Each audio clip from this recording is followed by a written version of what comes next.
continued operations impossible. In the midst of the ongoing Israel-Hamas conflict, 10-month-old Abdel Rahman Abu El-Jadian began crawling early. However, one day his left leg suddenly appeared paralyzed. The World Health Organization has confirmed that the infant is the first case of polio in Gaza in 25 years. The Trump campaign has confirmed the addition of Robert F. Kennedy Jr. and Tulsi Gabbard, a former progressive Democrat who supported Trump, to his transition team. U.S. intelligence and law enforcement officials are concerned about two unrelated terror attacks in Europe last weekend and their implications for the threat environment in the U.S. While there is no initial evidence linking the two attacks, both incidents highlight the current complex and elevated terrorism.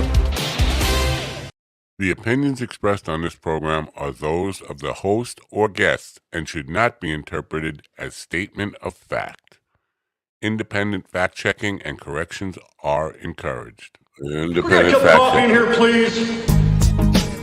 Yeah, let's get some coffee here, please.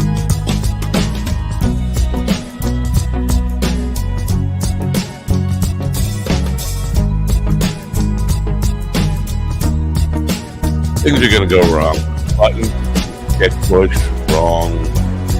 Things don't play. Just expect it. Damn good coffee. And hot. My dog is your mind's best friend. Things are going to go wrong.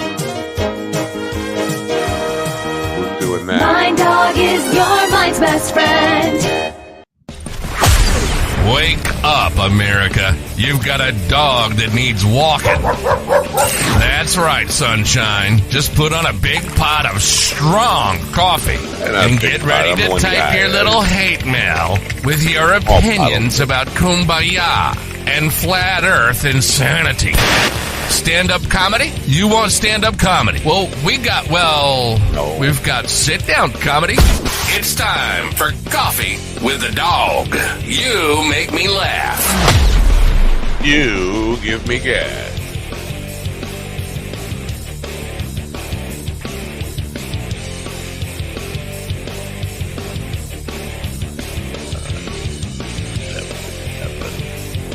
All right. Come on, guys. Come on.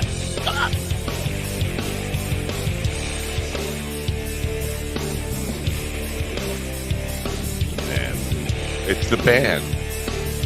I guess they have to have their moment. I guess mom is watching and it's time.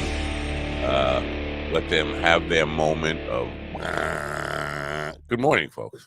It's Thursday, and that means nothing. It's Thursday, August 29th, 2024, and that still means nothing. Well, it means it's trash day.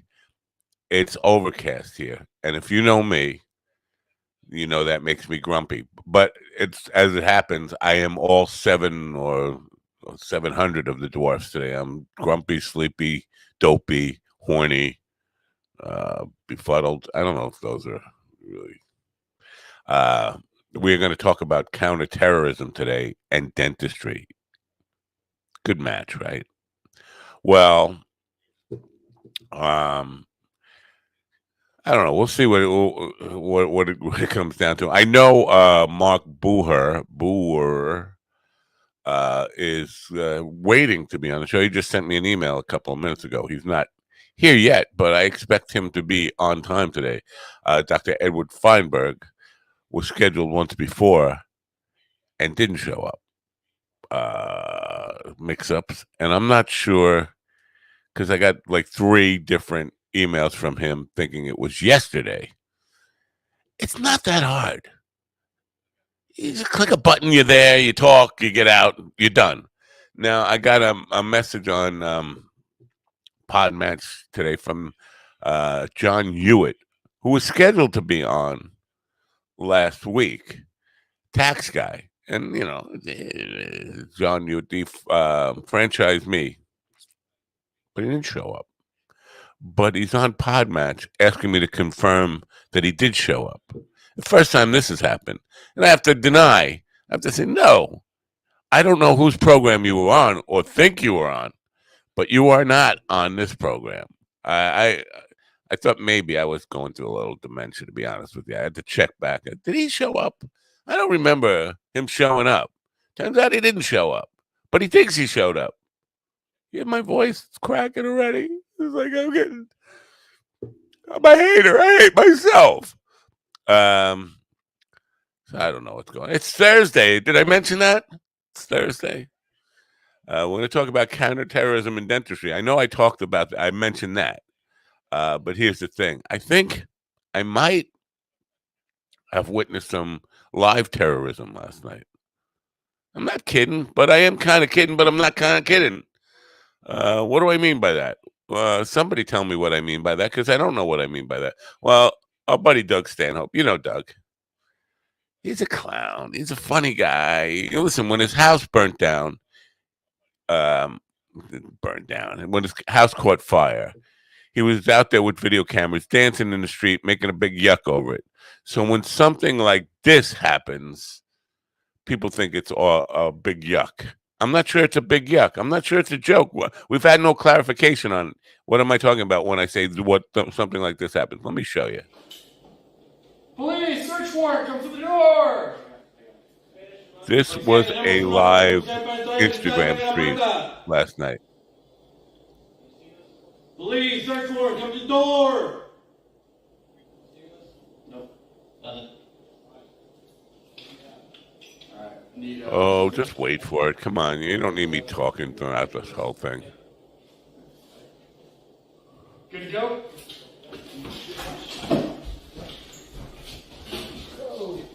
Plug that hole. Got back on the left. I'll come up with you guys. Hold right, push left. Yep. Go slow. On your right push. Yep. Yeah, it's no big deal. Guys just coming in with, I don't know, they look like military style weapons, pointing them in different directions. For what? What the hell are you guys looking for? All right. Do we have it? Have we seen enough of this to know what I'm talking about? Now, they see the cameras there. They know the cameras there. These guys, they don't look like cops. They're not wearing, I didn't see any badges. This was out on Twitter last night and Instagram. There's been no clarification. Nobody's come out and explained what was going on. Now, a lot of those termites, the cult that follows Stanhope, thinking this is a big joke. But Stanhope has not resurfaced again. Last year, when his house caught fire, he was out there explaining and joking about it and dancing in the street. Not a word from the people who know what this is all about. Keep in mind, he lives like 7 miles from the border, and there are people crossing the border very close to him. It's not where there's no wall there, and they come walking across his property. Those people might have been. They could have been. I don't know. I'm not. I shouldn't guess. But they could have been like ICE. They could whatever border patrol. They could have been local cops. But nobody was wearing a badge. Nobody's explaining what they're doing. And those weapons, it doesn't seem like they were coming to investigate. Like, oh, are you smoking weed in here? And I think weed's legal in Arizona. I don't know. We have no. So terrorism. One of the questions I want to ask: what do you do? How are you supposed to react if that happens? Counterterrorism. That seems like, hey, let me see some badges. But these guys are overwhelming power and guns outnumbering you. How do you know? What's the next move? What do you do? Hey, can I see some badges? Shut up before I shoot you. Not funny. That's not funny. Anyway, so we'll talk counterterrorism today, and then we'll talk about dentistry. Maybe dentistry, and maybe we'll have some gamer lamer news, and all that kind of stuff. Lamer gamer, blah blah blah blah blah blah. In the meantime, I really need to sell some Daily High Club stuff. Go get yourself a bong. Maybe they'll raid me. See, that would be good if during a live stream, if I could, I don't know, I don't know. I could have somebody come in and just grab me and take me out of here. That would be wonderful. Anyway, in the meantime, I'm just going to count on Daily High Club to take me out of here. With humble East Coast beginnings in 2015, Daily High Club is the premier destination for glass water pipes, vaporizers, and consumption accessories.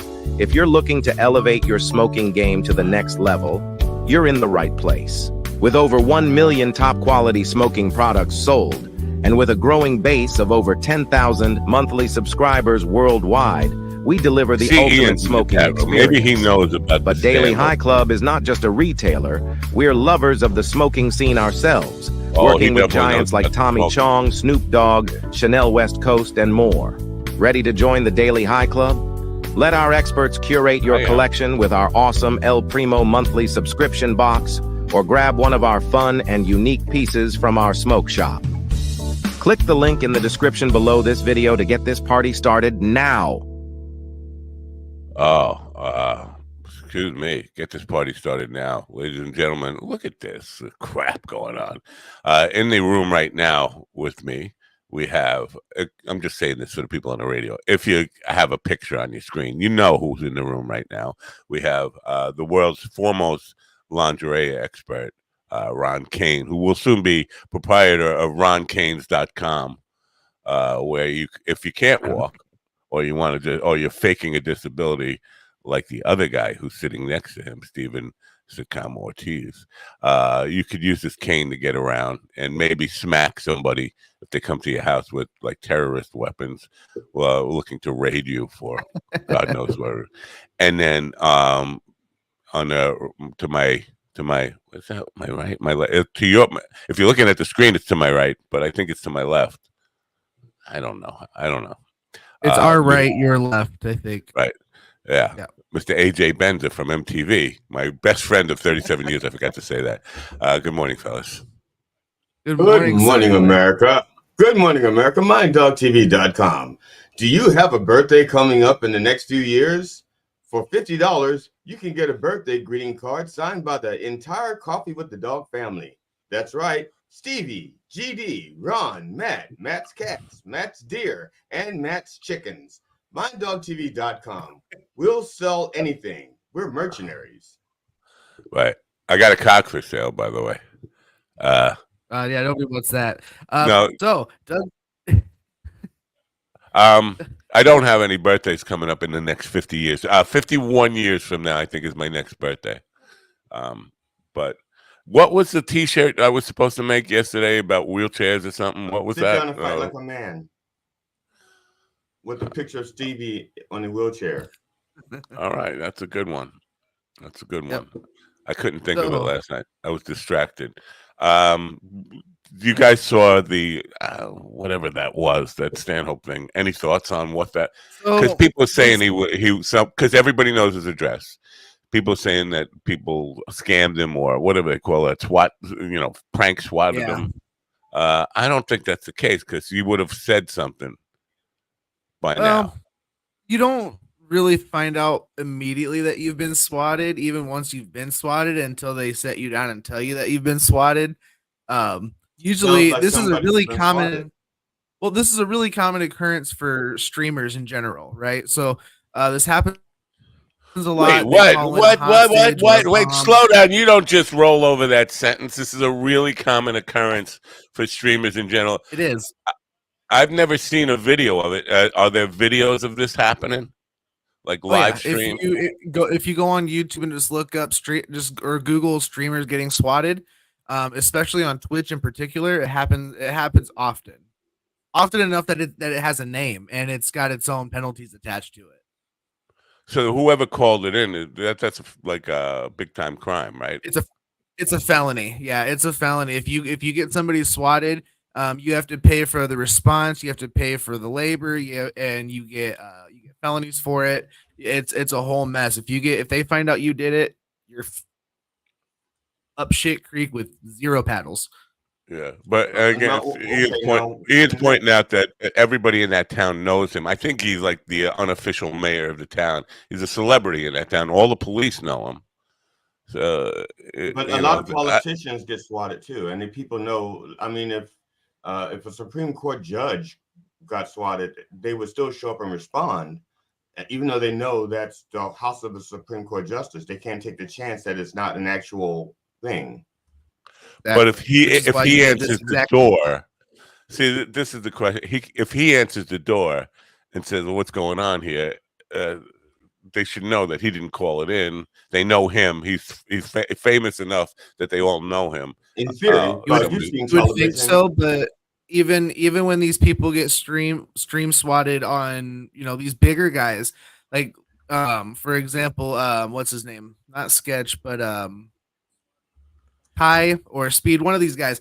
They were swatted recently, and they came in with flash grenades and everything, and it was a big mess. Well, here's the thing and now I'm not a gun guy. I don't know guns, but people were saying these magazines on this thing were empty. Like that doesn't seem like it was a real, because they wouldn't. Real cops. I'm just thinking, if you're going into something that you think is a dangerous situation, you're not going in with an empty gun. No, but it also. So I mean, the size of the team and the what they're wearing and everything is all going to depend on where the size of the town and everything they're into. Sometimes when you see these guys, a lot of the times they come in and they'll come in just all black attire and they'll SWAT, and there's no guys weren't in all black attire. They were like, I just came from the bar with my buddy. These guys were dressed in they look like a volunteer. They look like a volunteer posse to me. Well, it looked like a small town police. It looked like a small town, like a small desert town response team is what it looked like. I'm leaning he's in Arizona, right? No. Well, you know what? All volunteer posse.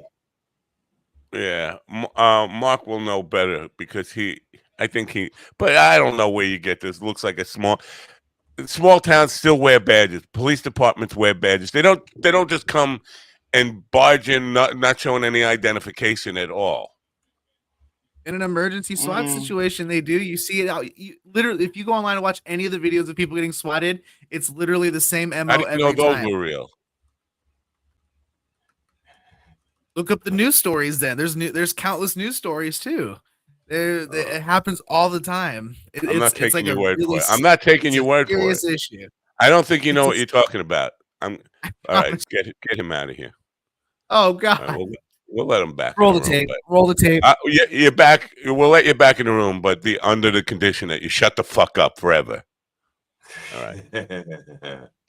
I'm kidding. Not forever. Yeah, you're in the penalty box for 3 minutes here. Anyway, it's time to meet our first guest, Mark Booher. I got to apologize, especially twice, because this guy's a badass. I can't mispronounce his name and then not get killed. He's a former his last name. It just says Mark. Well, it's on the PodMatch site. Yeah, because in his description, his bio, it just says Mark, but on the PodMatch site, Mark Booher, Booher. So I'm thinking Booher. Anyway, he's a former infantryman, intelligence professional, and licensed attorney who has conducted intelligence and security operations around the world. He's trained units from the Departments of Defense, the Department of Justice, the Fortune 500, and police officers from all over 60 departments from around the country. He's a contributor to the Counterterrorist magazine and the host of the Pearl Snap Tactical podcast. Let's just call him Mark for now, and then we'll ask him how to pronounce his last name. Good morning, Mark. Thank you for being here. Hey, thanks for having me on. Last name is Booher, but I've been called just about anything. It's not the easiest last name to read or pronounce. So, all right. If you get thank you for being here. Yeah. I want to, because we've been talking about something that happened on a live stream last night, and I want to get your opinion of what the hell we're looking at. But before we do that, because counterterrorism is based on terrorism, can you define terrorism for me? Well, I could give you my working definition. If you look across the board at the different, what we call alphabet letter agencies and units and things, kind of really across the spectrum, nobody can agree exactly what it is.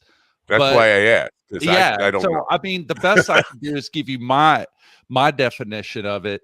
And ultimately, what I perceive it to be is that it is a tactic of war used against a government entity, right, with a political agenda to coerce or force or convince that entity to change its policies. Right. Now, I have a question real quick, though, because the Department of Justice, since they have charges for terrorism, do they not? Do they have to have a definition for terrorism? They do. If they're going to charge people with it. Yeah, they do. Yeah, you can look on their website and they can tell you what it is. But I mean, I think it's pretty telling. I mean, because that no one has it's not that people don't know what it is. I mean, I think it's something that it's like pornography. I know what it is when I see it. Yeah, yeah, but here's the deal, though, that we use that word a lot. I mean, even in the GWAT or the Global War on Terrorism, right? I mean, there's really no such thing. I mean, terrorism is a tactic. It's not a person. I mean, you can be a terrorist, someone who uses that tactic to gain a political, according to a political agenda. But terrorism is a tactic, used by I get it. But here's my thoughts on it: is that anybody could be a terrorist if they are faced with overwhelming numbers and overwhelming equipment, that just overwhelming force that you can't stand up to in traditional ways. In other words, if 30 guys showed up here all with military weapons and ready to take over my house, I have one option, and that is to really light their feet on fire with stick matches between their toes and light them, and that would be a terrorist act, or poison them, or do something that is dirty fighting, not fair fighting, and that I would get me labeled as a terrorist because I'm not fighting by military rules or accepted combat. Right? Yeah. Yeah. I mean, they can label you that. I mean, whoever they are, I mean, they, they can do anything. People can say anything they want. But like the difference between like an active shooter that goes in and shoots up a school or a post office versus a terrorist, or another person who detonates a bomb at a voting station in Iraq. I mean, very different, right? Right. Yeah. Now, the news cycle may call that active shooter, here domestically, some type of lone wolf terrorist, but it really comes down to what the motivation is. If it's politically motivated, then would be par excellence, as they say, a terrorist, right? Because they're doing something with a political motive to change the policy of the host government, right? Versus an active shooter or a drug cartel that's, shooting up a border town, right? They don't have a political agenda. They have an economic agenda, right? To secure and control that corridor. So, right. I mean, that's the difference. Is it politically motivated or not? If it's personally motivated, then I don't think that's terrorism. All right. Yeah, it's a tricky thing because, I mean, you can go down this thing where, and the use of the word, we could apply it to the revolutionaries, the people who were the Tea Party people, the original Tea Party people, not the Tea Party people of the 2000s. But America fighting Britain, and because they were used to just like stand up military, like standing up in a line and aiming your gun and firing and then get out of the way, civilized military, and we were hiding behind trees, and they thought that was, hey, that's dirty fighting. And so, well, I think that would make you maybe conduct an unconventional warfare or make you some type of guerrilla fighter, but that doesn't necessarily make you a terrorist. Usually terrorism is conducted against the populace in order to coerce government policy compliance. That's a fair little add-on to the definition for it. Yeah, I think I probably missed that. It's still kind of early. I am, so I still haven't had my second cup of coffee, so I might be a little bit behind the eight ball here. I think because we've been discussing something I saw somebody shared. A friend of ours who was a comedian out in Arizona. They raided his house. People raided his house last night. I don't know if they were cops. I don't know if they were ATF. I don't know who they were. Nobody knows who they were. We've got no answers on it, but we're full of conjecture. I'd love for you to just take a look at this and give me your opinion of what this is. And then you know who shot the video? What? Because the camera's not moving. Is this like a ring camera? Looks like or? it's a. Yeah, it's probably like a phone on a stand or something. Yeah, I'm just using my phone. Police, search warrant, come to the door. Policía, tenemos una orden judicial para entrar y gritar, venga a la puerta. Police, search warrant, come to the door. No, nothing. All right, need slogan. I'll go left, you go right, you go left. Yep. Good to go? Oh, you want to plug that hole? Got back on the left. Come up with you guys. Hold right, push left. Yep. Go slow. On your right, push. All right, both are doing yep. Switch.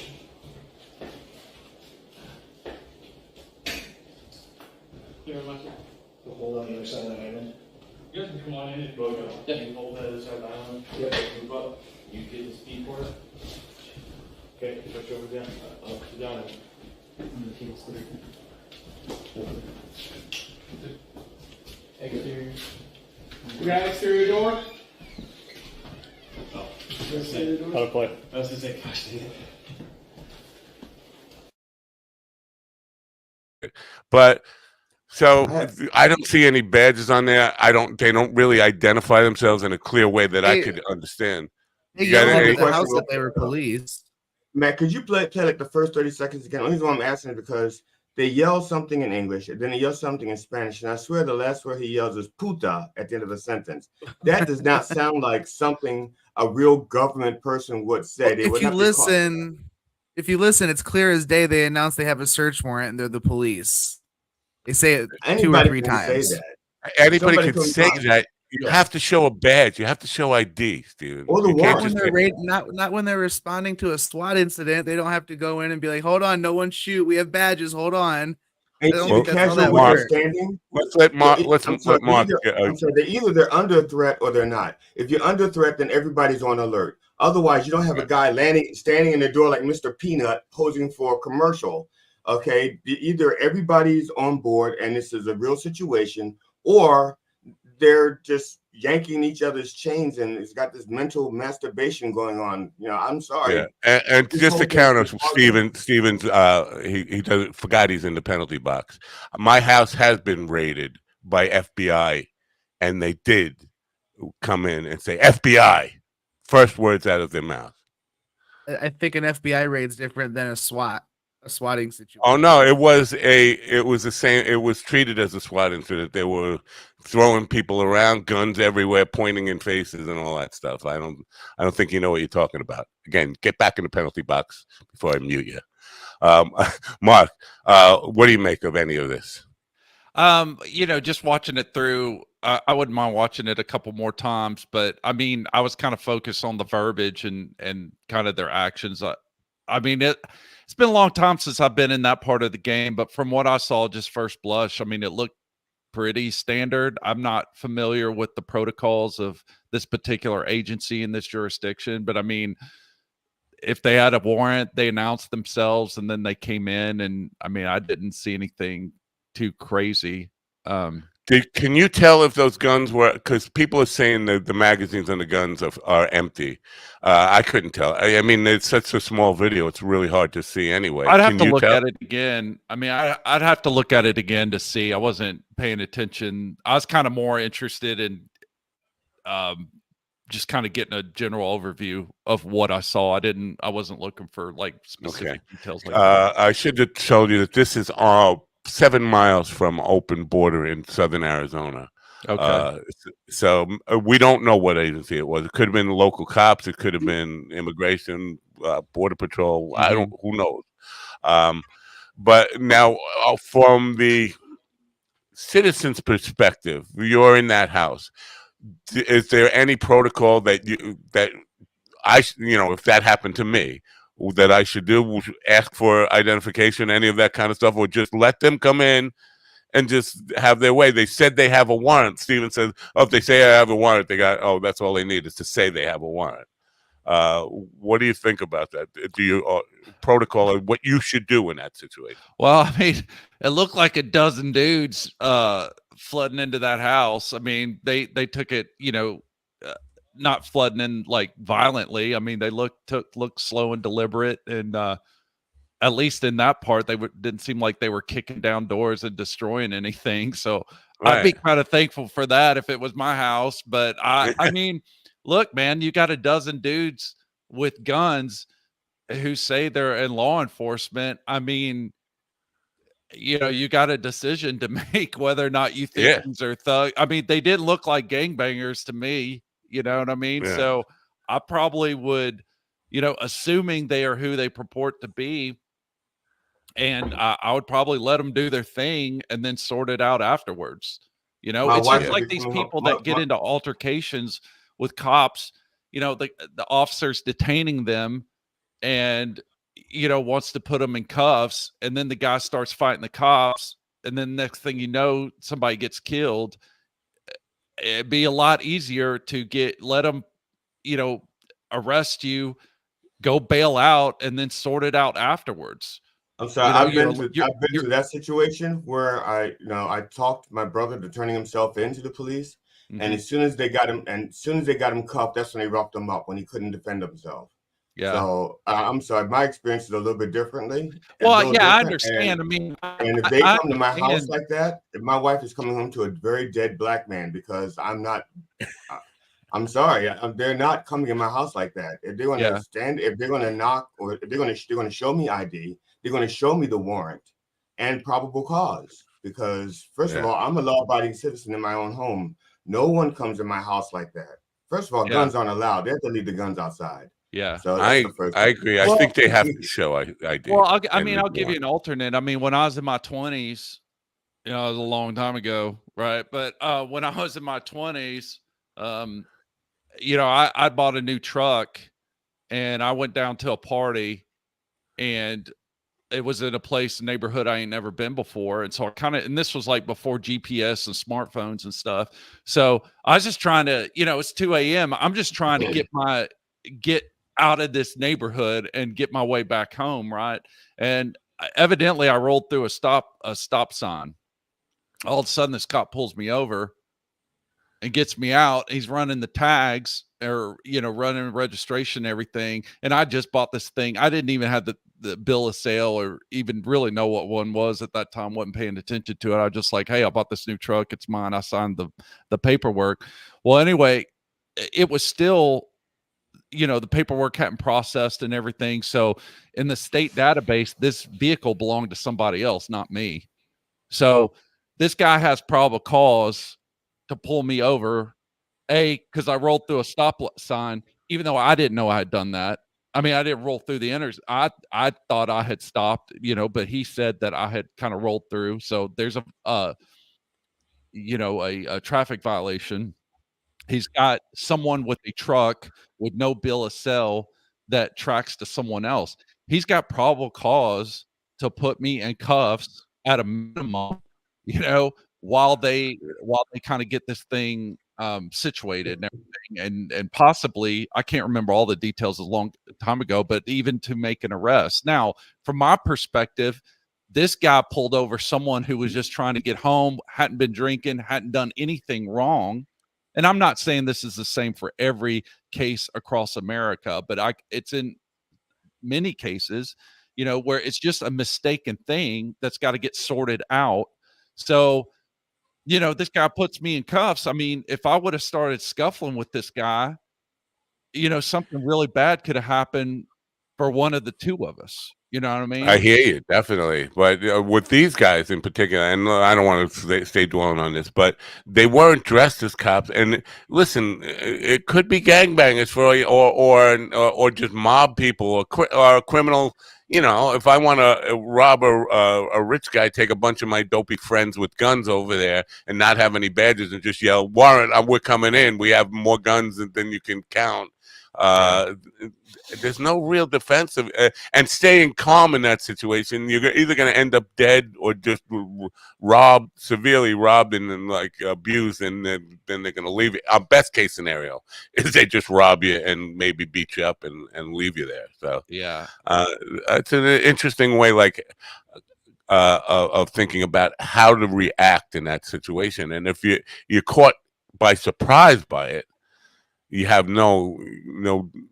You don't even have a plan. It's just like you're ad-libbing in that moment. Yeah, I mean, I wish I could have seen the first part of that tape to see how that door got open. I mean, for when I saw the door was already open, it didn't look like it'd been kicked down or that they came in with a battering ram or anything. I don't know, but Ian saw it. Ian says this was after they had him crab walk backward to them. I don't know. Yeah, I didn't see the whole thing. That's all I have of it, unfortunately. Really, it leaves us curious. So you said this was a buddy of yours that got swatted? Well, it's Doug Stanhope. Doug Stanhope, who's he's a very well-known comedian. He is also affiliated with lots of pranksters. A lot of his friends are pranksters. Like, but that's why I asked. Like, you got to really. If this is a friend of yours, a comedian just fucking playing a joke on you, you don't want him to go get a felony charge on this, even though it's a really shitty thing to do, like for friends. But they do that kind of stuff. Yeah. So well, hopefully, whoever swatted him or whoever, just they find out who did it, because it's like last year alone there was 446 swatting incidences like this. Like something's got to be done, because like. Someone's gonna get shot and killed through this. What was the aftermath? I mean, you said he hasn't made a comment on this thing, and this is not like him. I brought it up earlier. Last year, he had a fire at his house. He was telling the world about it and making jokes about it and dancing out in the street about it a half hour later.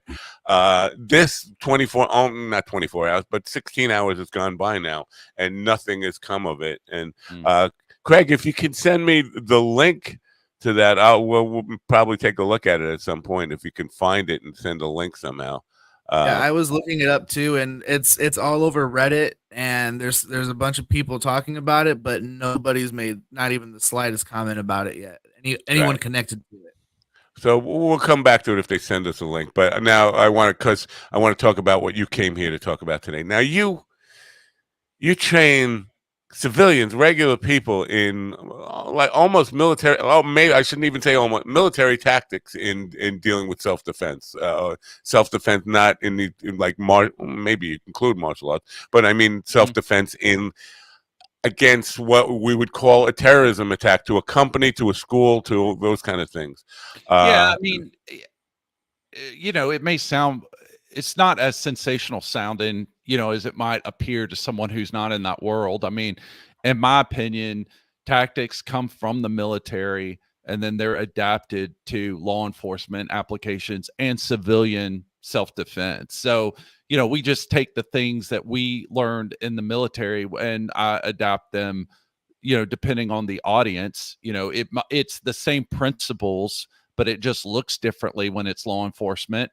And when you have civilians, it's the same principles. It just gets applied or looks differently. Yeah, but it's, but yeah, that's what we do. I have, especially when it relates to schools, is we hear so many people talking about arming the teachers, and I'm certain that those kind of people would work with you to get trained. But in my experience, and listen, I've been out of school a long time, my teachers were fucking insane. Every last one. I mean, I have one. I shouldn't say every last one of them. One or two were very good, inspirational people, but most of them were worse than the criminals that I dealt with.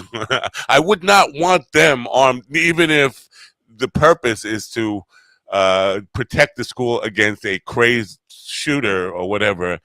They were hair trigger people anyway. I mean, I don't know if teachers, and I hate to denigrate all teachers, but the teachers I had, I would not want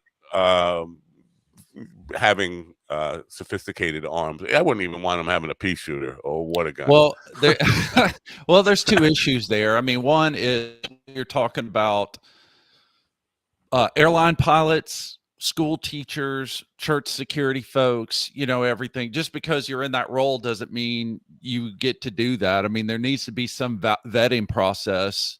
There needs to be some determination of, okay, well, if we want to go that route, how many people or who needs to be armed and what's the protocol to like make sure we're getting the right people, the people who have a willingness, a capability, and good judgment. And then not only vet them just as far as like what your concern is, their mental state and their common sense and ability to make good decisions, but then there needs to be some program in place to make sure they're qualified and competent to do it so that you don't have any accidents, just like you would, airline pilots have the same thing. There's a program that allows airline pilots to be armed on the plane. Well, they don't just let all of the pilots do that. There's a program they have to apply to it. They have to go through a protocol and program to do it. So, I mean, that's issue number one, right? So we're not just gonna pass them around like, parking spots, let's just say, you get a gun and you get a gun and we're not doing that, right? There's got to be never tried to get a parking spot then, have you? Because it's really hard to get a parking spot. So I'm sorry. It sounds like it's easier to get trained to be a counter-terrorist than it is to get a parking spot in New York. That's fair enough. That's fair enough. But then, the other thing is just there's a bigger issue at stake, and I don't know necessarily what the answer is to solve it, but we're not even having the conversation right now. It's just the society is an issue. It's not the gun. I mean, I grew up in the rural South, and my school that I went to when I was a kid was a K through 12, and teenagers would drive up, 16, 17-year-olds would drive to school with deer rifles on the rack in the back of their truck, and nobody thought anything of it. There was never one time, nobody.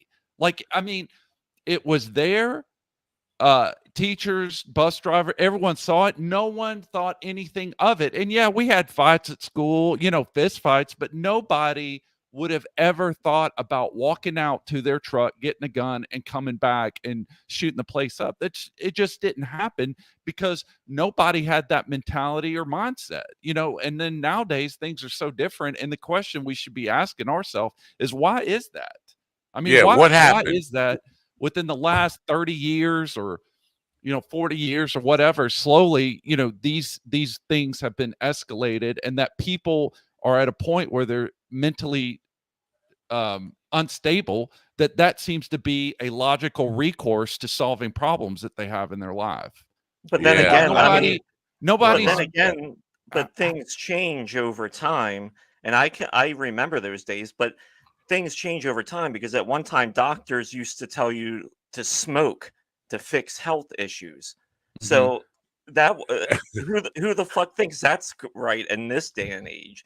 And well, some of them still are. They're just not having you smoke tobacco, right? Yeah. Well, that's true. But but the idea of where we got so mentally ill, well, there's obviously some of these guys have schizophrenia or advanced mental illness, but not all of them do. Some of them are just that triggered by whether it's a political agenda or something that they're angered by. It's just a rage, and I think we have more rage than anything, and frustration of feeling powerless over the systems that be. But taking it out on innocent victims doesn't make any sense at all. I was going to say, but even with the teachers, don't teachers have enough to do already? And then you're asking them, oh yeah, you should have a gun too. It's like, how about we actually fix the problem and they can actually teach and do their fucking job? I think part of the issue also is the fact that it's too easy for other people for the most part, as a population, we began to dehumanize certain segments of the population. So we're no longer seeing them as individuals, as our neighbor, or as our friend, or as a potential friend, as a potential neighbor. Most things are looked at as a threat first, and then let's see if they can be a friend. So I'm I'm sorry. I've had too many guns pointed at me for the wrong reasons to feel good about guns in society in general. And I don't care. I apologize for that. Most of that was me, and I apologize for that. With regard to the school, though, anything besides arming teachers that makes sense to you in dealing with because that, and I guess because that you earlier on in the definition, there's not always a political agenda behind these people. I'm not sure that's counted as terrorism, but it's still a threat, a mass threat to innocent people. But anything other than arming the teachers, or these I don't know whatever you do on the entrance way that you can ensure that people can't get in with automatic weapons or whatever, or any guns. People shouldn't be able to just visit a school, stop by. Oh, by the way, I brought my gun with me. But what's your take on that? On securing the schools? Well, at least where I live, most of the schools have, the entrances are locked. They have the main entrance that you can enter. You usually have to buzz to be let in, once school's in session and the kids come through. A lot of the schools, if not all of them where I live, have what they call school resource officers. So there's at least one officer that is stationed there on site to intercept, any kind of issue like that. Most of the rooms are locked while the class is in session. That's something different than when I was a kid. I mean, shoot, you forget your homework or something. I mean, you just go out, get it out of your locker, and then you walk back and the doors were open, and that's kind of gone away. The doors are heavier. They're not just little, faux wood hollow doors that anybody can put their foot through. There's things like that. I don't know what all, I'm sure in more metropolitan areas, they may even have like metal detectors and stuff that kids go through. I'm not sure. I don't do a whole lot with schools. Well, I don't really do anything with schools. Most of my stuff is with civilian, law enforcement, a little bit of military, and then churches. I thought I saw it on your website. The website is linked to, by the way, it's in the description and it's scrolling across the bottom there. I thought I saw it on your website. That's why I went to the schools to start off with. I thought that you worked a lot with schools. No. Okay. Who do you work with? Corporate? So really, there's like 3 buckets. So we have a bucket, I call it a bucket, but just kind of as far as where our stakeholders or clients are. We've done training with military units, but law enforcement agencies. And then there's a second bucket that is kind of the consulting services that are with churches, nonprofits, businesses, things like that, developing safety plans, doing a walkthrough at the facility, a physical security audit, things like that, helping them improve. There's kind of a discipline called crime prevention through environmental design, which is just making sure that your shrubs and stuff aren't so high that somebody can hide behind them, and stuff like that, laying out your lights, your cameras, things like that. Training teams, security teams, whether they're armed or not. We've trained teams that are not armed. There's a lot of work. There's a lot of good that can be done by teams. They don't always have to be armed. But I would say the majority, and it fluctuates year by year. Some years we're more heavy into one area than the other. Right now, probably a good chunk of it is just training civilians that are security minded, that want to better protect themselves, their family. When you say training civilians or security minded, that could also be militia. I guess you could use it in that definition. I don't have any work with that. Have you trained any militia? Have you trained people? Okay. I haven't. Now, correct me if I'm wrong. Not that I know of. I suppose there could be someone who was in that came to a class, but I'm telling you, man, and when I first started, probably about 10 years ago, when I started doing that, I was concerned about that. I was like, what kind of folks am I going to get? But man, I'm telling you, everybody that comes to our courses are people like you would sit down and have a cup of coffee with. And I mean, they're people like you and me. I mean, they're normal people. Nobody's like me. I'm a comedian. I'm not normal. This group in particular might be pretty unique. We're pretty fucked up. Odd ducks. I think odd ducks is the best way to describe this group. Sure. But hey, Mark, I got a question for you. It's kind of related to this. Have you seen those videos online where someone will go into a hotel room and they're like, I'm just gonna secure this room because I'm in here overnight. Then they like put like towels under the door. Then they rig the door with a clothes hanger and things like. Have you seen that type of thing? No, I haven't. Oh, you should look those up because send me a link. I'll check them out. Are they trying to be funny, or are they like trying to be legit? Here, I'll find one quick so we could show it to you. The videos he's talking about, these people legit feel like they need to go in and like secure their perimeters so they don't get attacked by Charlie. And they're locking down windows and doors, and like they're checking drawers, they're checking mirrors for cameras, and like it gets a little paranoid, a little crazy. If I was going into a hotel to stay and I was concerned about my safety, the first thing I'd have would be like luminol and a blue light so that I could look for things on the sheets and the pillow. Don't do that. You'll never sleep again. You're worried about other threats. If I want to feel safe, I'm using luminol and a blue light. Then I'll sleep. Then I'll sleep just fine. Yeah, I don't think so. Not when the whole room glows. Because if the sheets are messed up and someone comes in the room, I'm throwing the sheets on them. That's my first line of defense. Shouldn't have gone to Motel 6, man. So I've been in a couple of those before, man, where I could have, where I felt like I brought the wrong gear. That I could have used a blue light or something. Yeah, for sure. I've been there. Yeah. I only have one experience with counterterrorism, to be honest.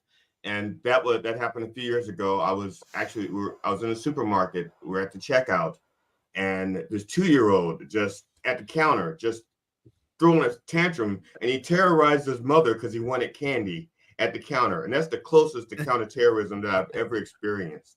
Thank you. Thank you, Mark. Thanks for sharing that heartfelt, emotional story. Can he go in the penalty box now? No, because Mark laughed. You can't throw me in the penalty. You cannot throw me in the penalty box when Mark laughed. He laughed because he's thinking, "Boy, what kind of crap did I get myself into here?" I think he's laughing because he has 1,000 different ways he could take out GD for us, and we just haven't asked him yet. Please. I want to hire you for that purpose. Take out GD. I have one. You have what? I have one of those videos loaded up. All right, show it. Go ahead. All right, I gotta.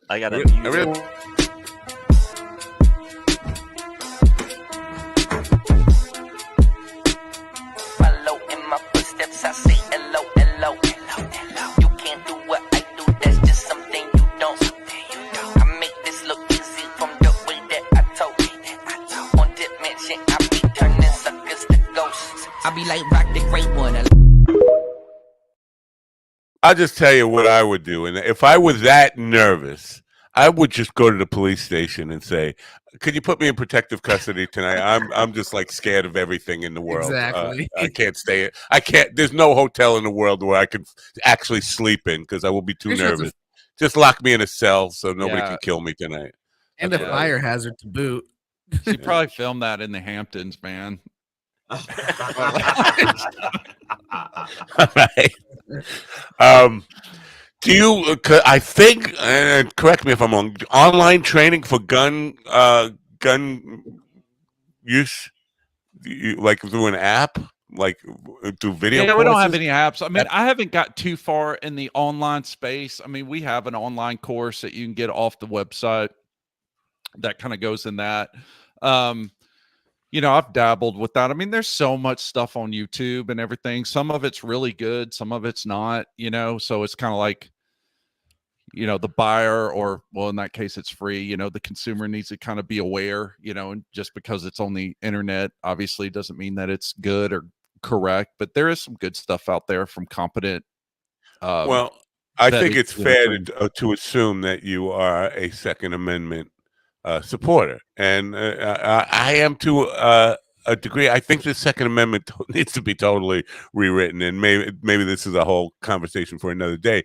But this idea of what responsible gun ownership means, because you can be think you're a responsible gun owner, and where I'm going with this, there's a story behind it. Somebody who thought they were a responsible gun owner, but when I was 13 years old, I was able to easily get their gun and do something I shouldn't have done with it. But to this day, his kids still think, oh, Dad was a responsible gun owner. I'm like, no, if he was a responsible gun owner, me at 13-year-old would never come within like miles of his gun. Whatever. There's no way I could ever have gotten his gun. So when you deal with this stuff, what are your thoughts on responsible gun ownership? Are adults responsible for when children get a hold of their gun? Well, yeah. I mean, you know, as an adult, you're responsible for making sure that the weapons are, you know, contained, you know, out of reach from kids, that you educate your kid. I mean, I grew up, you know, I've been around guns my whole entire life. And we didn't have gun safes. I knew where all the guns were, but my dad, you know, made it very clear to me that if I ever went and touched one of those things, he was going to wear me out. But he had another caveat, was that anytime you want to see one of these, you can. You just have to come and ask me. And it didn't matter if my dad was in the backyard in the middle of a project building a shed, or he could have been as busy and involved in a project as someone could be. But if I went up and asked him, hey, Daddy, I want to see one of the guns, he would stop what he was doing. He'd take me there. He'd pull it out, make sure it was safe. And he would he would let me examine it. He would let me aim it. Now, I wouldn't say play with it, but you know what I mean? Do whatever, you know, with safety. And he would coach me along with it. And then when we were done, he would put it back. And so I always knew that I could have access to it, but I also knew there'd be consequences, big time consequences, if I accessed it improperly. And so, you know, and I'm thankful for that. That worked for us. It sounds like you demystified it, like my mother did with us with drugs and stuff. They took out the mystery, they took out the curiosity. Exactly. So you didn't feel like you had to sneak and do it. Exactly. But I'm curious how you view this wrinkle in the whole idea of adults should keep the guns safe from, and you know, you can lay down the law and all that, but they still need to be kept in a safe place. But if your purpose is using it in a moment of defense, having a gun locked in a cabinet is not going to help you if somebody does a home invasion or a surprise thing. Getting access to the weapon needs to be easy. If you do keeping it for defense, it has to be easy enough that you can get to it if you need to get to it, but still be able to secure it in a way that nobody else can get to it.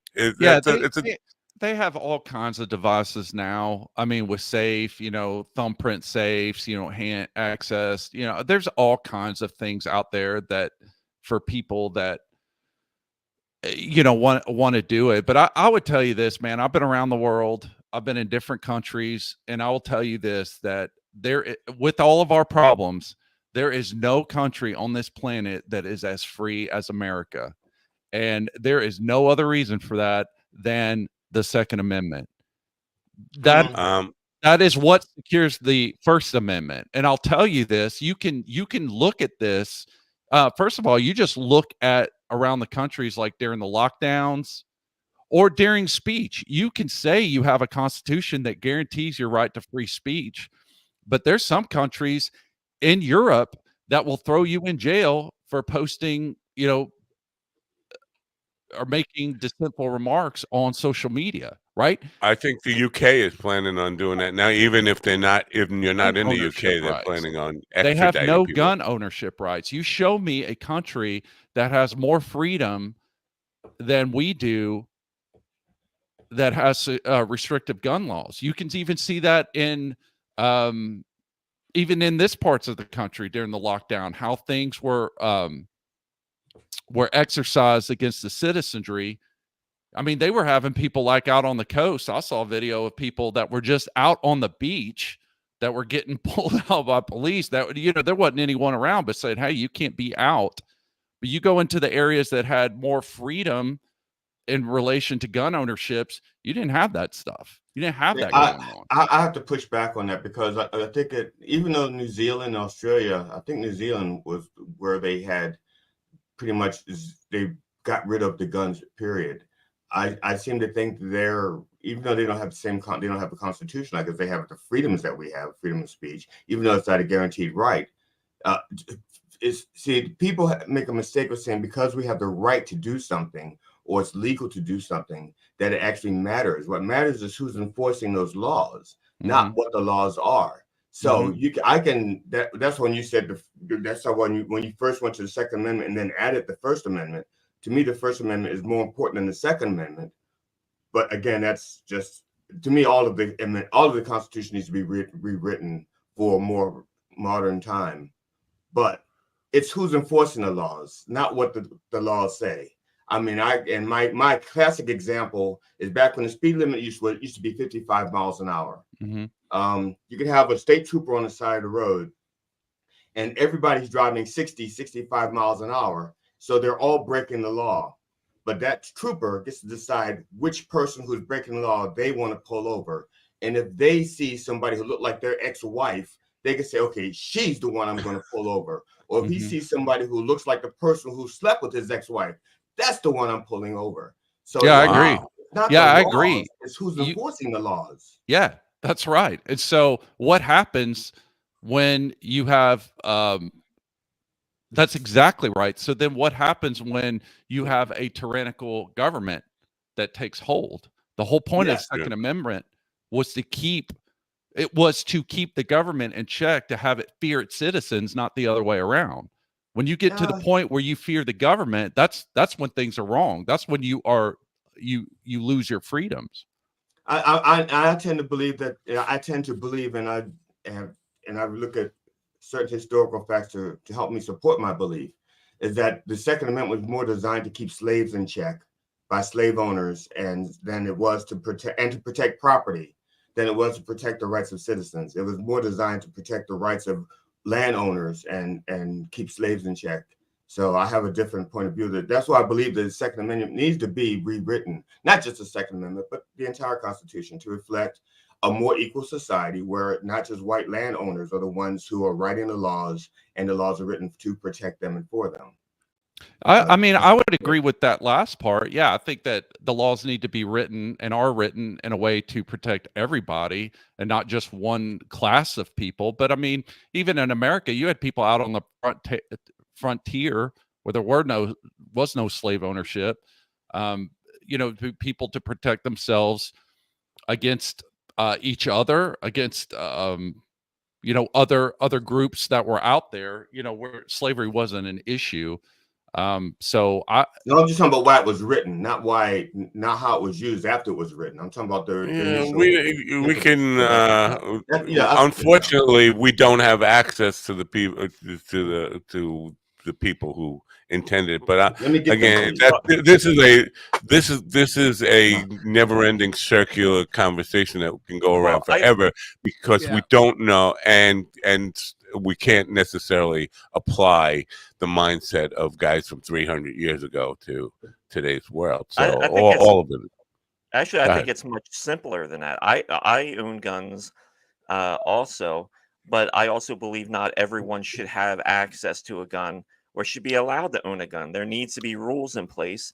And just a week ago, because you can conceal carry in Pennsylvania, which is fine.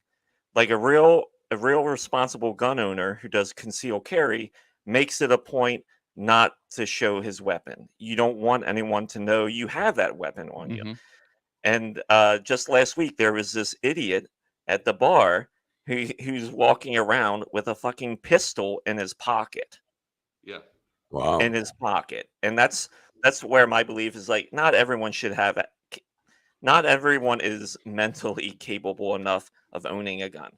Because I would agree with that. And just let me just say this before you answer that. I have talked many times about a relative of mine who went to court to prove that he had a psychiatric disability, and they granted it. He proved it in court that he had a psychiatric disability, meaning he was getting money from the government for being mentally incapacitated, unable to work, was able to go to Walmart and buy 3 rifles that day and hold a small town at bay for 3 days. That kind of person, I think, definitely should not be allowed to have a gun, but he was allowed to have a gun. And there's nothing currently in the law that prevents that. Rifles and stuff. I mean, handguns, he probably could have. It would probably had a 3-day waiting list or whatever. But yeah, I mean, he was. There are rules. I mean, if you're a convicted felon, you can't have one. If you in a certain mental categories or something, if you've been adjudicated mentally unfit, you can't have one. If you're a minor, you can't have one. I mean, like you said, we have the 3-day waiting period. I mean, there's all kinds of rules in place. I mean, those rules constrain me, but they don't constrain the criminals. They don't constrain the people burning down cities. They don't constrain cartels that are operating on the border. So I don't mean to, get on a soapbox or anything, but I'm not going to be constrained. I'm a law-abiding citizen. I've never been in trouble.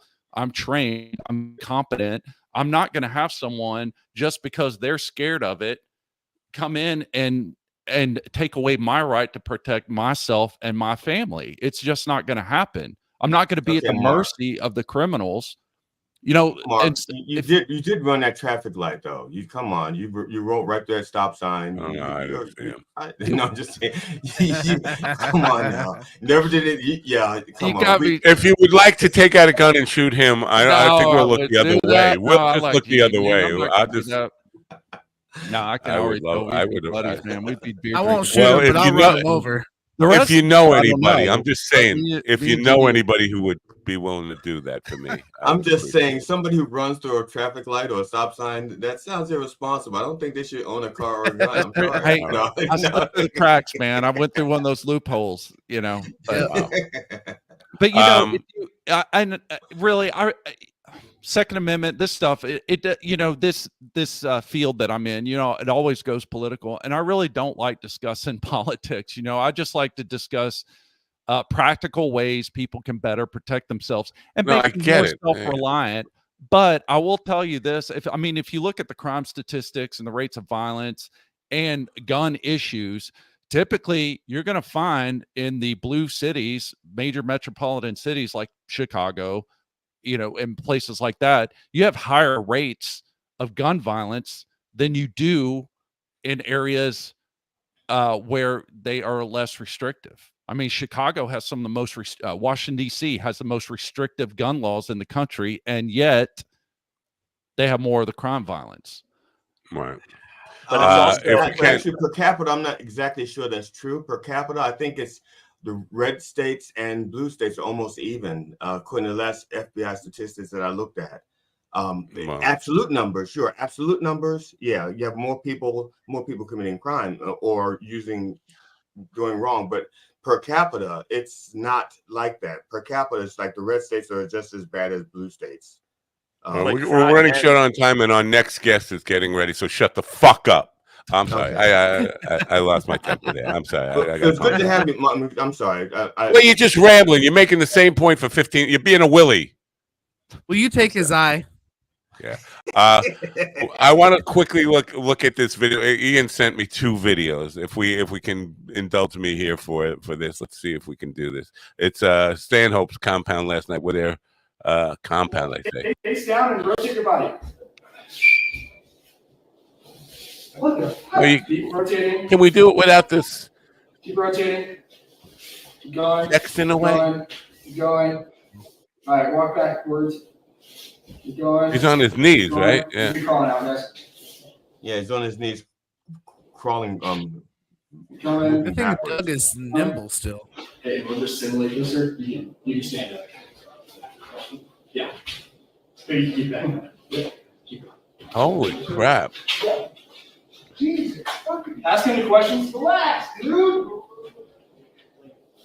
Was that Stanhope yelling, "Relax, dude"?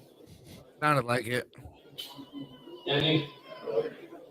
Yeah, he doesn't seem like his happy, jovial self. This is not a prank on his part. Absolutely. I don't think so.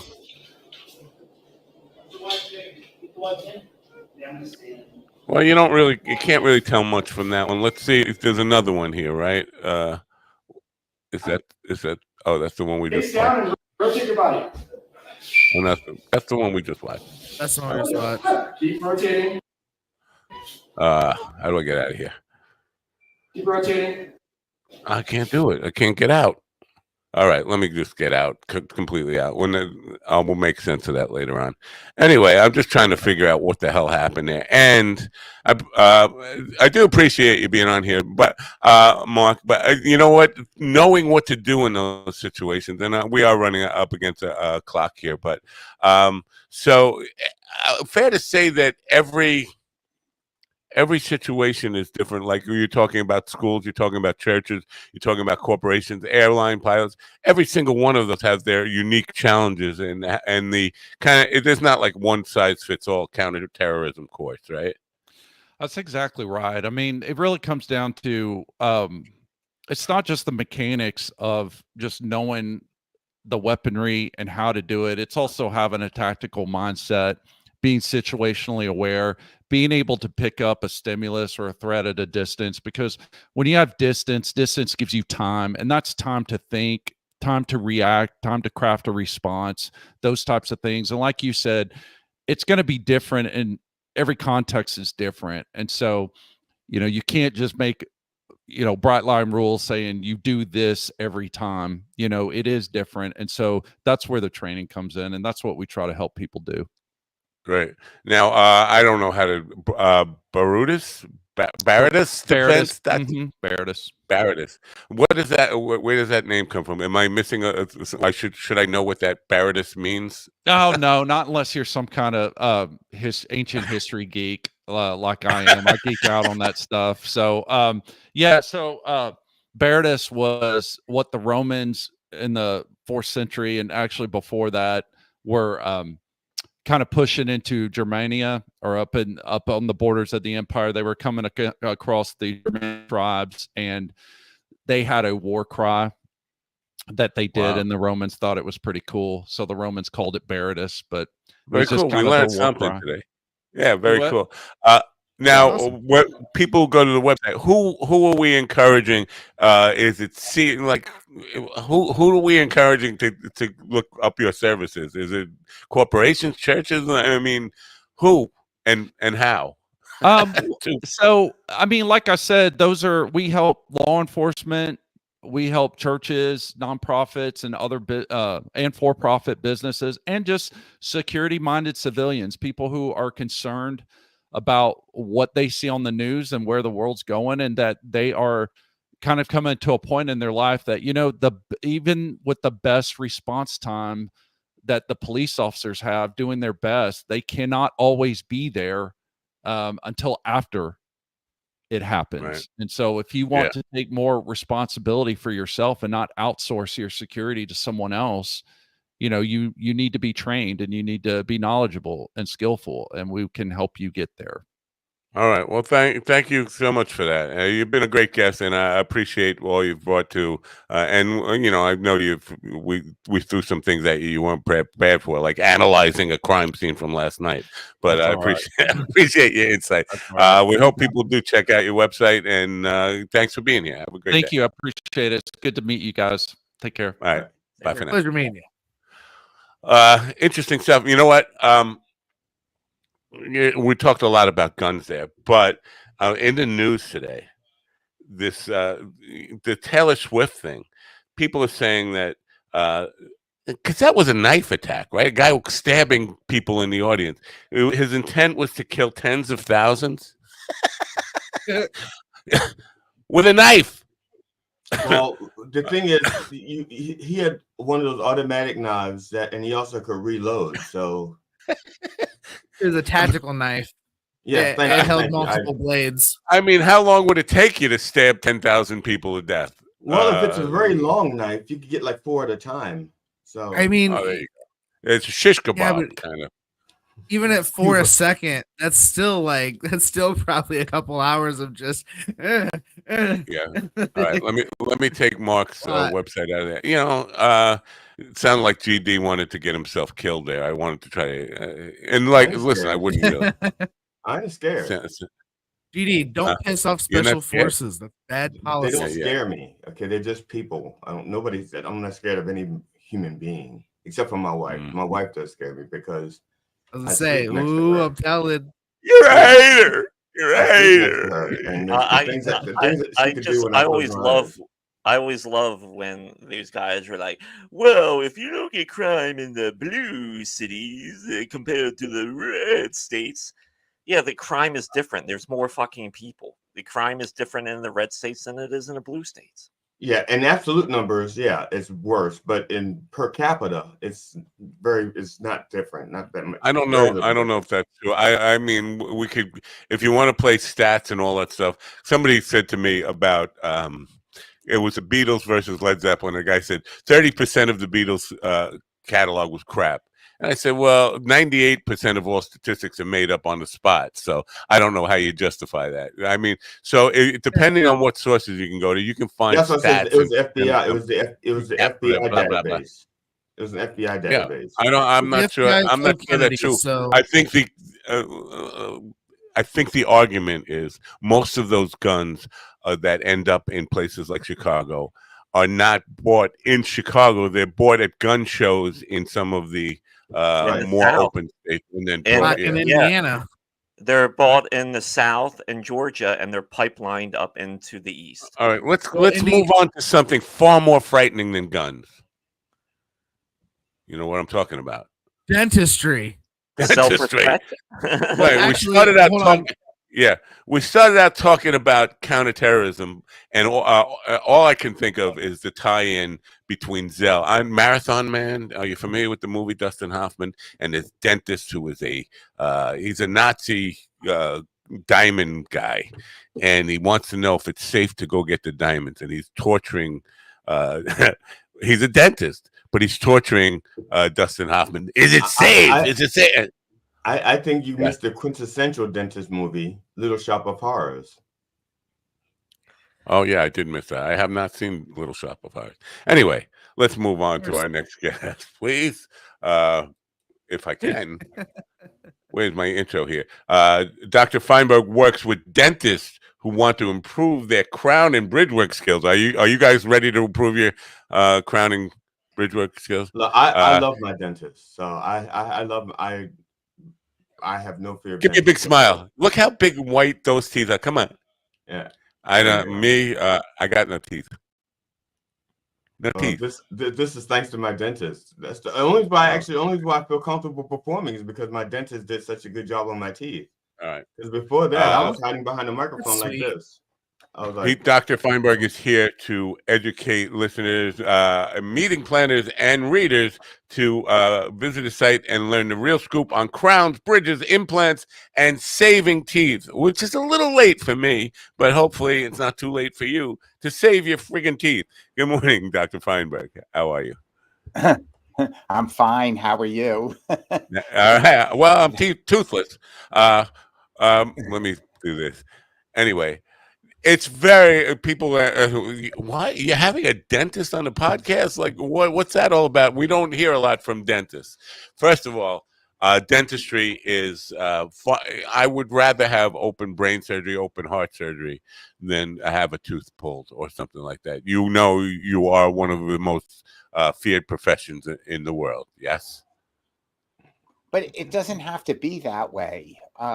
It's dentistry should be pain-free. We have a lot of different techniques for making sure patients don't feel anything. And, in every field, there's good, bad, and everything in between. And so there are some practitioners that have hurt patients. And that's the worst thing that you could do to a patient. If they're feeling something, it's never okay to continue. And otherwise, they can be traumatized. And that could affect them in the future from getting the care that they need. Absolutely. Traumatized is I think it sums up pretty much my situation. Every time I have a nervous breakdown anytime it's time to visit the dentist. This is why my teeth are in bad shape now. But you know, aging is part of it. So you work with dentists, or you you teach and train other dentists, or I thought I heard read something about you Yes, starting. I have a very unusual background in dentistry. I was trained completely differently from the way most dentists were trained. I grew up in dentistry, and my father was a master and pioneer of full mouth reconstruction and crown and bridge dentistry. And what I'm doing goes back to the roots of dentistry. I have 100,000 pictures of crown and bridge cases that go back to 1950, where all the teeth were prepared and handled the same way, and the cases followed for decades with x-rays. And I see a lot of dentists having troubles with problems that were actually solved in the 1930s. And that's very sad, because the approach that's currently being taught is incorrect. And they don't have any idea where the profession came from. And I feel very strongly that if we're going to advance as a profession, anything new that comes down the pike must be compared to the standard that came before. Otherwise, you are not advancing. And while technology is really cool, a lot of it's bad technology, because it violates the basic principles that allowed my dad and I to have so much success. And it is only a tool, not an end in itself. And that's what I'm trying to impress on my colleagues. So saving teeth. You know, and, for a while, and I'm thinking, this is how old I am. I'm 40 years ago. I think it was apicoectomies, where like and root canal work to save teeth. Is that still a thing where? Because everybody I know was getting an apico at one point in their life. Well, they would. I'm not an endodontist, but I know they have better techniques for endo than they used to. And one of the reasons why apicoectomies were done was because they did not know how to address the anatomy inside the tooth that you can't get to with irrigation and files. And up until very recently, they didn't have any techniques for that.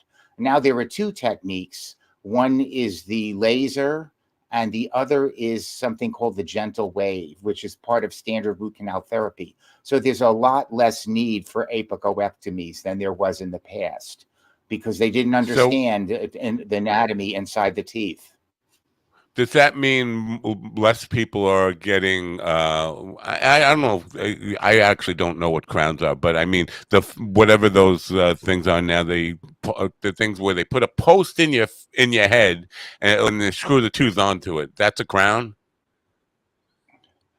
A crown is a covering of a tooth, so you got to take something all the way around off, so that you could put. What am I thinking of? Lumineers or something? What am I talking about? Where they're no, putting this is not veneers. I'm not a real huge veneer fan for older adults. For younger people, I think they're fine, but for older adults, they're not, because with crown and bridge, you can completely change the architecture and completely change the force distribution on the supporting structures, which is the bone and the roots.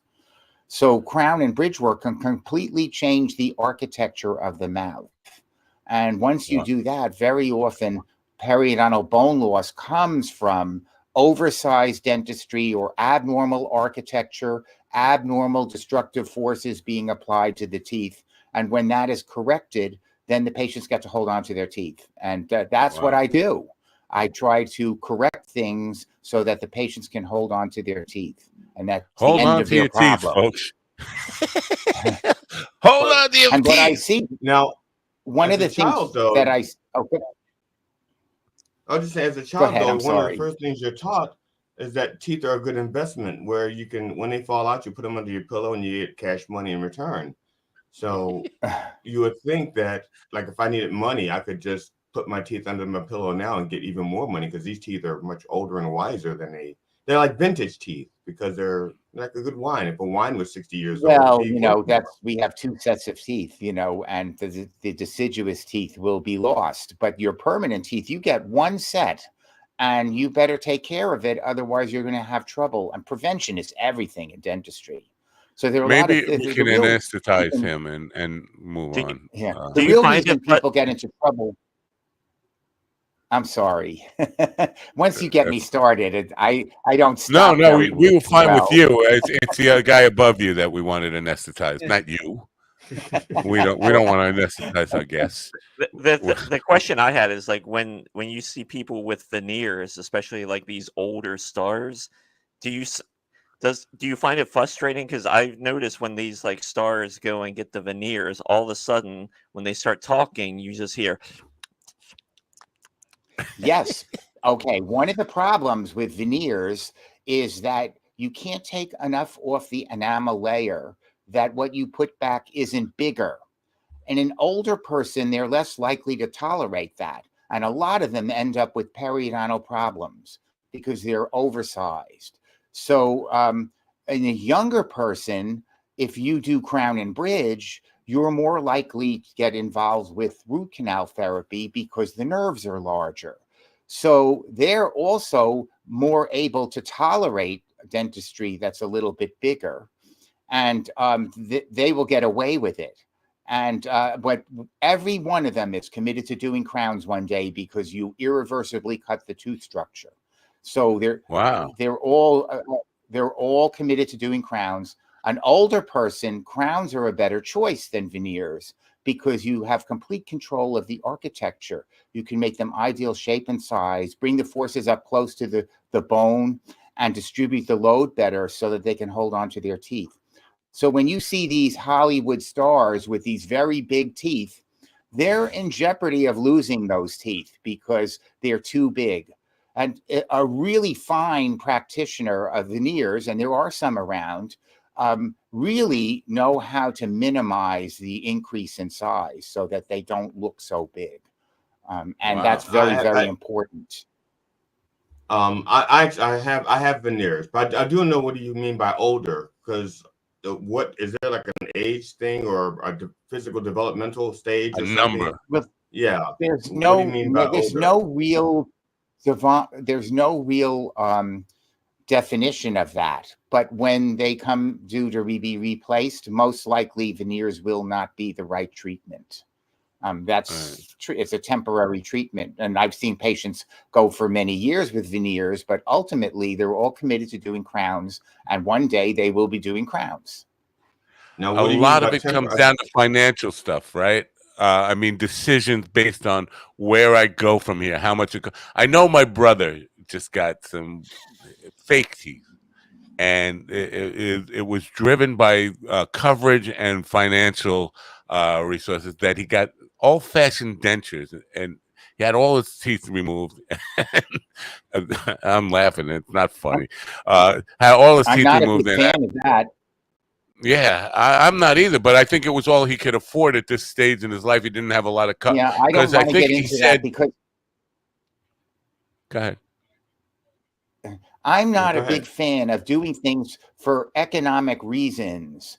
You want to do what's right for each patient, but to pull out all the teeth for economic, I would never want to be a party to that. I think that's wrong and unethical.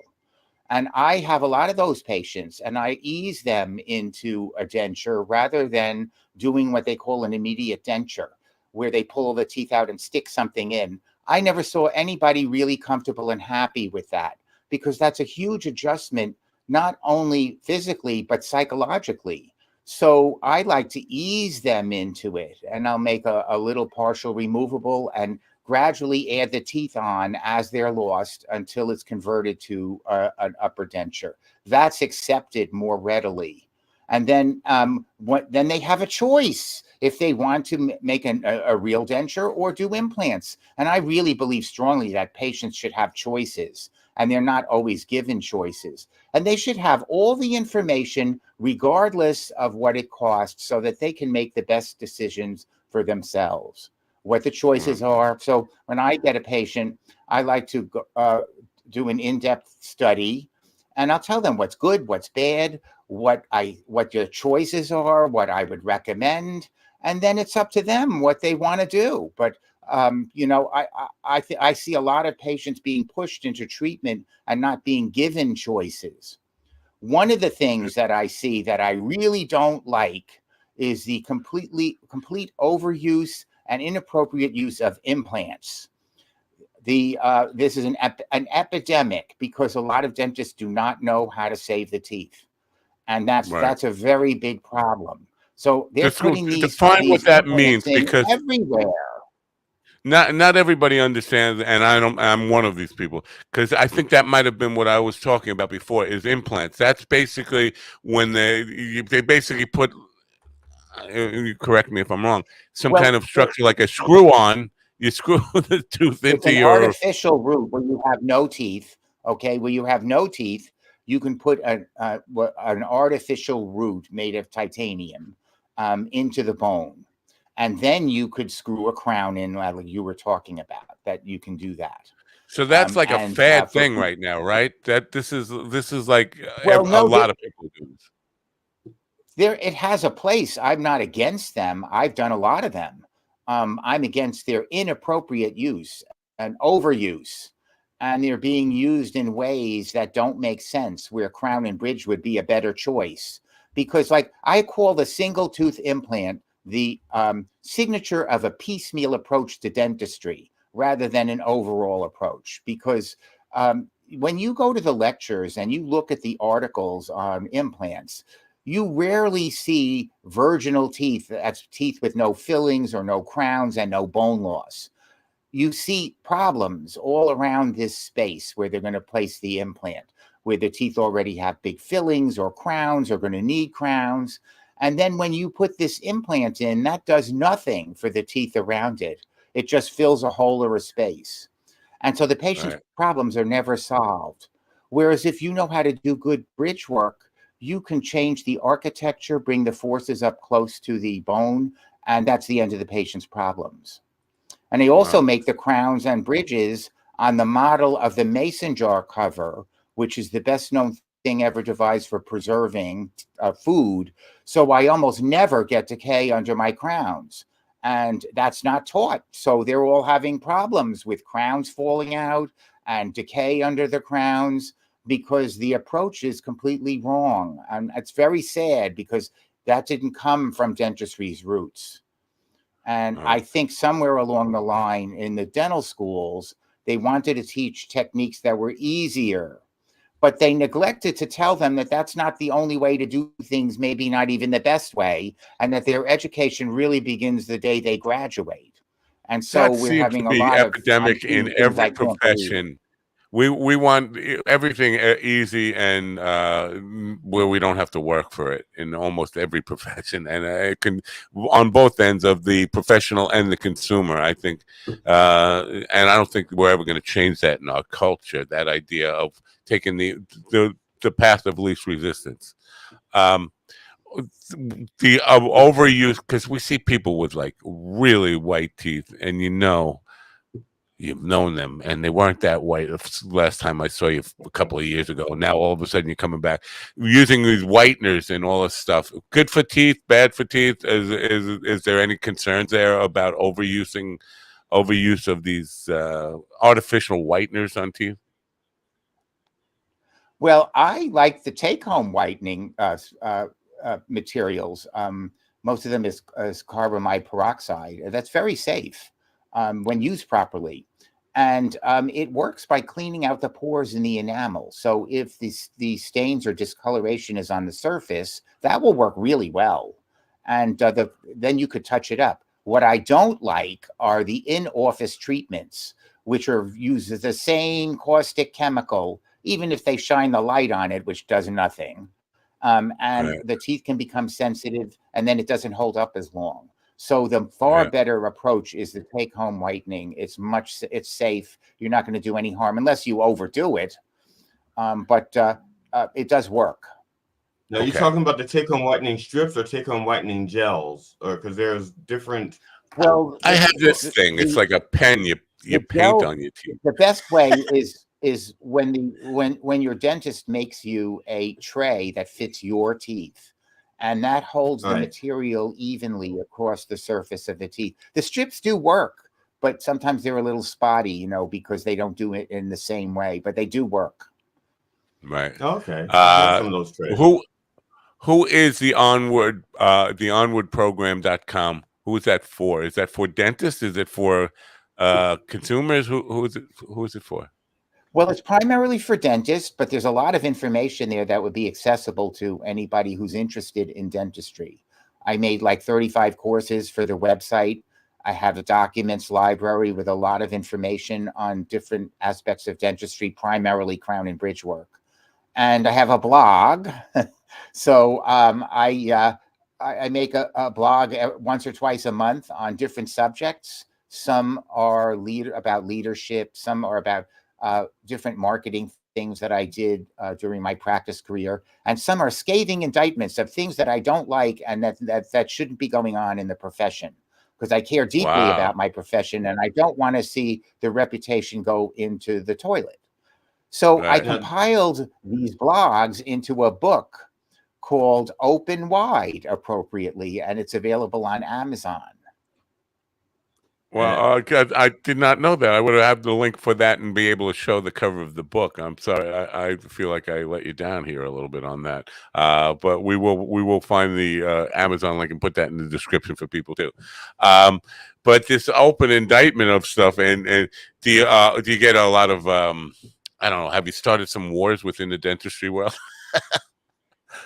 Well, you know, when you're controversial, I don't know why I should be considered controversial, but I am, or a radical, and what I'm doing comes from the roots of the profession. You're not going to make a lot of friends, you know.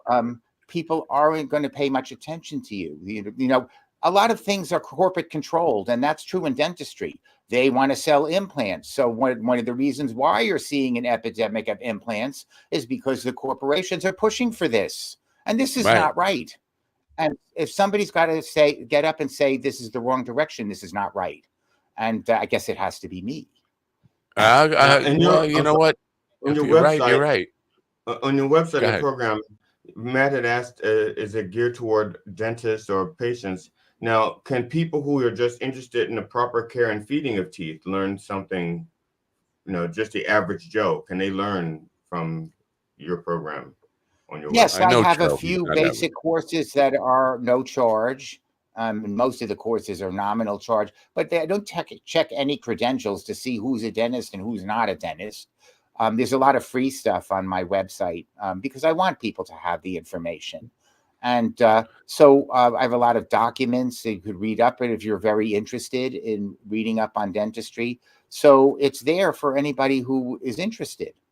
And anyone who would reach out to me, I would be more than happy to help if I could. I can't tell people, you know, what they should do without doing examinations, but I could give them general information. Right. Now, this part about educating other dentists, or because I used to work in pathology, and the kids, medical students, did not want to come to class, so they were getting all their lecture notes online, and I was basically providing lessons for medical doctors online. Can an important discipline like dentistry or medicine be learned online, or do you need to be in person for training purposes? Well, you know, the young people think they can get everything on a YouTube. This is not true. This is my concern. And I want to be a mentor. You know, when I started in practice, I spent a lot of time with my father, who was a master, learning from him, watching everything that he was doing. And I spent a lot of time carving teeth, just carving teeth, so that I learned how to do it quickly, and I could carve them in my sleep now. But the young people don't look at things that way. They think you can get everything from a YouTube or a cookbook, and that's what they want. Something quick, make a quick buck, slap it in, make a quick buck. And you can never be good that way. I'll just to give you an idea of how times have changed. I want to be somebody's mentor in the way that my dad was my mentor. I cannot find anyone who wants a mentor, not a single young person. Wow. Part of it is that they get out of school with these huge debts, and all they can focus on is how they're going to pay those debts back. This is bad. It's bad for the public. It's bad for everybody in the profession, and something needs to be done about that. But when I started in practice, people would have given their eye teeth to have somebody like me in their practice, showing them what to do and teaching them and showing them a better way to do crown and bridge work and how to handle the really difficult cases. When I started, my dad lined up these big full mouth cases for me to do in my first year of practice, and he was going to check every step. So if I made whatever mistake, he was there to help me and get me out of it. And that's how I started. I'm very surprised to hear. Oh, I was just going to say, because I've been doing this show quite a bit now, and I have gotten off of this kind of mentorship platform, and it seemed that young people were absolutely open to mentorship. Now, I will never talk to medical professionals or dentistry professionals, but it seemed to me that young people were hungry for one-on-one mentorship and mentorship programs, and value the whole mentorship kind of relationship more than ever. Like, 'cause when I was young, it wasn't a word that people even used, and so I'm surprised to hear that in your profession, at least, people are not gravitating towards that. Because I would think it would be the complete opposite from the conversations I've had. Do you think it's exclusive to your profession? You would hope it would be, but it hasn't turned out that way. A lot of things changed over the course of my career, and they're not all good changes. So if somebody doesn't get up and start saying this is not right, this is the wrong direction, then we're never going to get out of this. It's the wrong direction. And because of my unique background, I'm the only one who can get up and say this. It looks like we're going backwards, not forwards. That shouldn't be if you're in a learned profession. You can correct me if I'm wrong. I'm never wrong. But if you can correct me if I'm wrong, but it sounds to me like one of the things that you're talking about is the artistry involved in dentistry, and that people are forgetting that I'm talking about basic principles of health and longevity. See, there's a lot less emphasis on health and longevity and more on aesthetics and workflow and things like that. And but I mean artistry. I mean the art. Right? But by artistry, I didn't mean. Well, art is going to be part of it regardless. Right. Art is going to be part of it regardless. If you're going to do dentistry, regardless of how you do it, you want to put your own aesthetic touches in. That's the fun of being a dentist. But I'm talking about basic principles of health and longevity. That is the ball game. How long are these cases going to last? I can show cases in the mouth that I did in the mouth 40 years with very few changes in the x-rays. And I know that there are very few practitioners in this entire country who can show that, especially now with the techniques that are being taught. They're never going to be able to show that. A lot of practitioners are content with just getting 5 years and the insurance company will pay for a new case. Well, I don't think that's fair. And I don't think it's right. They just don't know any better. That's the big problem. They don't know that they don't know. And that's sad. No, I had my veneers done 22 years ago. Now my dentist has actually since retired. You can't argue that. Yeah, I said my dentist has since retired, and so she gave me the knowledge how to take care of them. For the rest of my life, actually, she says I'm putting these in, and they should last you for the rest of your life. And I've had other dentists that's not really true, because dentistry is not lifetime. But she probably didn't think I was going to live long. She probably didn't think I was going to live that long. Stories. I wish she was right. Stories. Go ahead. I can tell you tell the stories. But one day I was practicing dentistry with my dad, and this guy comes in ranting and raving, and I'd never seen him before. I had no idea who he was. And apparently my dad had done his case 40 years ago, and something broke after 40 years, and he was ranting and raving. And my dad said, well, I probably told him that, this case is going to last the rest of your life, when I did it, because I didn't know anything. And we just had a very good laugh over that. But there's a point in time at which dentistry needs to be replaced, and it's different for everybody. So I have a lot of patients with dentistry in 40 years, and the changes were minimal and gradual. So they got away with it and didn't have to replace the dentistry. But I have other patients who, after 10 or 15 years, there's been changes and the dentistry should really be replaced. And it could be a very tough call as to when you should step in there and do it, because the changes happen gradually and not overnight.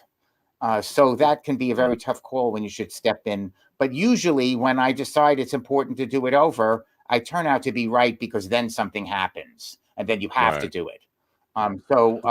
That's the reality. We're not lifetime. Our bodies are not lifetime in anything. And so dentistry is not lifetime either. But if I don't get 18 years out of what I'm doing, I think that's a failure. I didn't take her literally, but the sheer fact that basically she was just telling me to take care of them